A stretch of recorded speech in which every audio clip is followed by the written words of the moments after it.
Hello friends, எல்லாருக்கும் வணக்கம். இப்போ இன்னைக்கு தமிழ்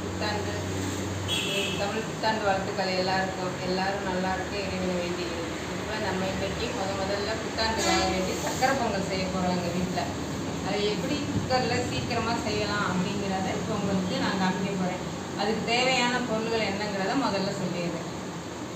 பச்சரிசி 200 கிராம், 50 கிராம் பாசிப்பருப்பு, வெல்லம் அரை கிலோவுக்கு கொஞ்சம் கம்மியாகவே எடுத்துக்கலாம். 400 கிராம் இருந்தால் கூட போதும். தேங்காய் ஒரு மூடி, பால், ஏலம், சுக்கு,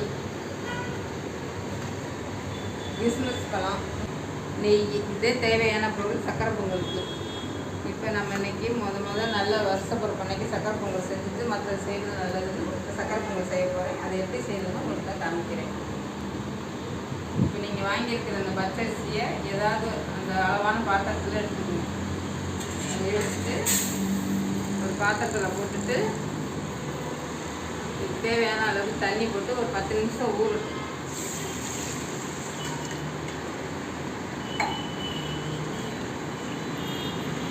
அரிசி ஊறிக்கிட்டு இருக்கு. அதுக்கடுத்து நம்ம ஒரு குக்கர் எடுத்துக்கலாம்.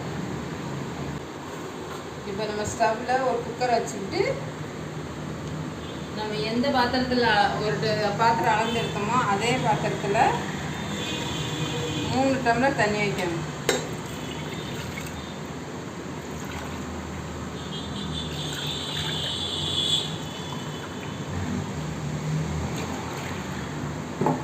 ஸ்டவ் ஆன் பண்ணி விட்டுருங்க. தண்ணி சூடாகிட்டு இருக்கட்டும்.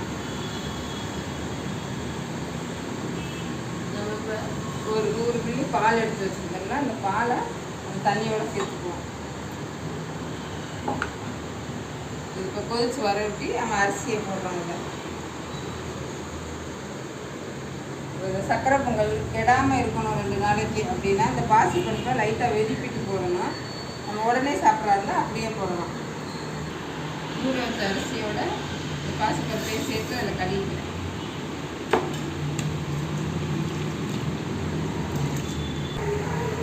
தண்ணி சூடாகிடுச்சு. இப்போ பாசிப்பருப்பும்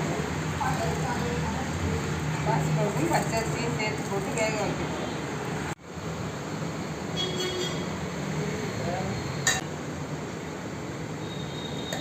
மூடி ஒரு 10 நிமிஷம் வச்சுக்கணும்.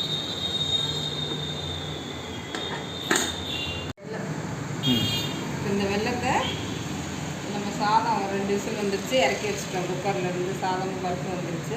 இந்த வெல்லத்தை நம்ம இப்போ மண் இல்லாத வெல்லம் சர்க்கரைலாம் வருது. அப்படி வந்தால் நம்ம சாதத்து மேலே போட்டுக்கலாம். இது நான் பழசு வாங்கி வச்சுருந்தேன், அதனால் மண் இருக்கா என்னன்னு தெரியல. அதனால் இதுக்கு நம்ம பாகா காய்ச்சிக்கணும். லைட்டாக கொஞ்சம் கூட தண்ணியை ஊற்றி இது கொஞ்சம் சூடு ஏற்றணும்னா மண் இருந்தால் நம்ம வடிதட்டிடலாம். நம்ம ஒரு மூடி தேங்காய் திருக்கி வச்சுருந்தோம்னா இது அப்படியே பொங்கலில் போட்டோம்னாலும் நல்லாயிருக்கும். இது நம்ம சுமுத்தாக இந்த மாதிரி பிட்டெல்லாம் விழுகிறதுனால இதை நம்ம மிக்சியில் ஒரு அடி அடிச்சுட்டு போட போகிறோம். சுக்கு வச்சுருக்கேன், அதையும் சேர்த்து பவுடர் பண்ணியிருக்கேன். இப்போ இந்த தேங்காய், சுக்கு, ஏலக்காய் 3ஐயும் போட்டு அப்படி கொஞ்சம் சுமுத்தாக அரைச்சி வச்சுருக்கேன். அதை அப்படியே பொங்கலில் சேர்த்துருவேன். குக்கர் குட்டி குக்கராக இருக்கிறதுனால சாதம் ஃபுல்லாக இருக்குது. இதில் நம்ம ஊற்றி கிட்ட முடியாது. அதனால் நான் பாத்திரத்தை மாற்றிக்கிறேன். 2 விசில் நல்லா பூ போல் வந்துருச்சு. சாதமும் பாசி இருக்கும். இது நம்ம இந்த பாத்திரத்தில் மாற்றிக்குவோம். வந்துருச்சு. வெள்ளம் கரை வரைக்கும் தான். இது பாகு பதம்லாம் தேவையில்லை. இறக்கி வச்சுக்குவோம். சாதத்தை தூக்கி வச்சு நம்ம கிண்டுறதுக்கு சட்டி பெருசாக வேணுங்கிறதுக்காக மாற்றிக்கிட்டோம். குக்கர் பெருசாக இருந்தால் நம்ம அதிலேயே கூட கிண்டிக்கிடலாம்.